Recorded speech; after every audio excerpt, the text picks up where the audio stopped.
Philosopher, not a slave in an unmarked grave that the government decided to pay so we could not save. No more Indian, no identity. Apples and Macs, computers not computing. Life of a student with no vision at that Mount Pitching. In the middle of a monsoon, every drop insecure in my vision. God is God and he has no religion. This my part.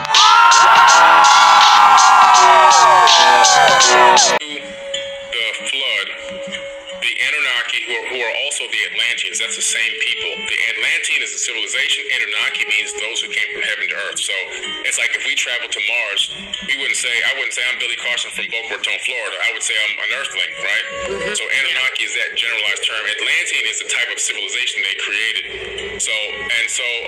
Basically, what you find is that before the flood, they didn't even interact with the hominids that were on this planet. They didn't interact with us. Our cousins were here. Not Homo sapiens sapiens, but a different version of us was already here.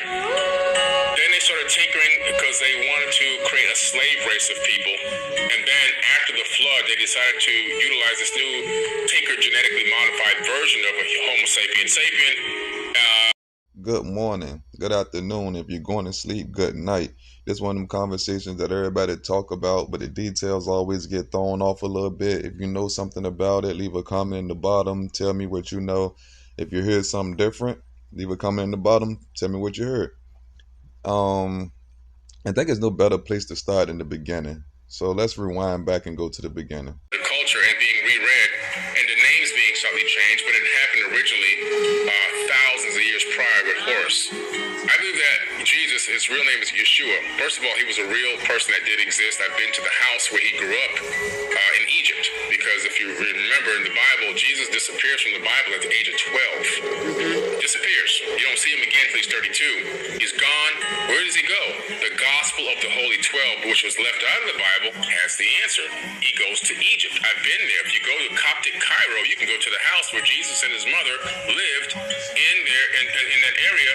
And I'm enjoying every second of this. Let's look at another clip. Y'all remember, like, subscribe, comment. Let me know how you feel. Let me know if you agree. Let me know if you disagree. Egyptian mysteries. From there, he went all the way up into Tibet to learn Reiki healing and Qigong, and that's been confirmed by the Dalai Lama. And then he left from there and went down into India to learn the mystic arts, teaching reincarnation all. Honestly, I really feel like taking a deep dive into this subject. That's why I keep coming back. Let's dig a little deeper.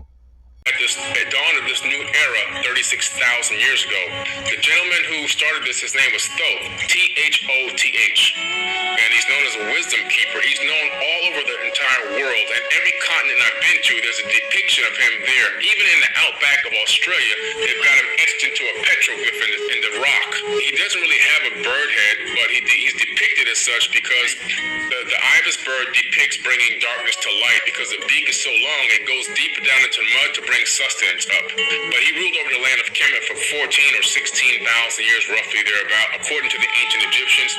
And then he left there and went to Mesoamerica and kickstarted the Teotihuacan civilization in Mexico City. You have Teotihuacan, you have all down throughout Tulum and all the way down to Chichen Itza. That was all his master architectural plan. And Teotihuacan is part of his African name, which is also known as Tahuti. And Teotihuacan in Mexico really means the city of Tahuti that he built out there. So he left there, and that's why the pyramid complex there mirrors the one at Giza in Africa. And so these mystery schools started, and so these mystery schools were to teach the spirituality to adept initiates and to pass it down through verbal teachings. Man, this is getting so good. If you like it, leave a thumb. If you got something to say, leave a comment. If you ain't subscribed, subscribe. Let's go ahead and keep digging. Sapien, and they would create leaders of these areas. Like, for example, a pharaoh would be, and the initial pharaohs would be a direct bloodline of one of these Anunnaki people. In other words, it would be half human and half Anunnaki, where the term demigod comes from in Greek and Rome. Handpick specific people to do specific things, and they would then create these genetically modified or bloodline people. Yeshua was one of them. who I believe he was half human and half Annunaki. That's just my personal opinion. I have not read that anywhere, but that's based on what I've researched and what I know from studying ancient cultures. I believe that he was not one. He himself said he's not of this world. I believe that he was a chosen one for whatever the full mission was, and I think the real mission was to bring a certain level of Christ consciousness, which existed before Jesus Christ. That term. I just can't get enough. I was going to stop right there, but I need another clip. I need 2 more clips. I don't know. Y'all just sit back and enjoy the ride. Let me know if y'all loving it. Leave a like if you're liking it. Comment. Let me know whatever you're feeling. If you agree, disagree. If you heard something different, let me know. A big scam. So they took his teachings, his spiritual teachings. He's all about seeking the light, evading the darkness, understanding how to raise and be born again through conscious thought. The first baptism that was taught is in the Emerald Tablets. He talks about being baptized via elevated consciousness, being able to rise up to another level and look back to see where you were before, and you'll be born again many times in one lifetime if you continue to ascend. It had nothing to do with splashing water and dumping your head in the pool and all this other kind of stuff. That was also another twist of the information. If you look at the Emerald Tablets, so I wrote. Man, this is getting so good. If you like it, leave a thumb. If you got something to say, leave a comment. If you ain't subscribed, subscribe. Let's go ahead and keep digging. The New Testament where Jesus is speaking, and I put both the Atlanteans' words from the Emerald Tablets side by side. And you see that Jesus is literally mimicking what he learned from the ancient mystery schools, which he learned directly from the Egyptian mysteries from both the Atlanteans' teachings. So he's not saying anything new in the New Testament. All those words that were spoken by him were information that he was taught, because the real text is 36,000 years old. And of course, we know the Bible was written between 100 AD to 900 AD, long after the people were long gone. It's just a mimicking of ancient texts, and people began to take spiritual concepts, and a lot of different religions cropped out of his spiritual writings that he wrote in those Emerald Tablets. The story kept getting rewritten. The story did happen. Philosopher, not a slave in an unmarked grave that the government decided to pay so we could not save. No more Indian, no identity. Apples and Macs, computers not computing. Life of a student with no vision at that Mount Pitching.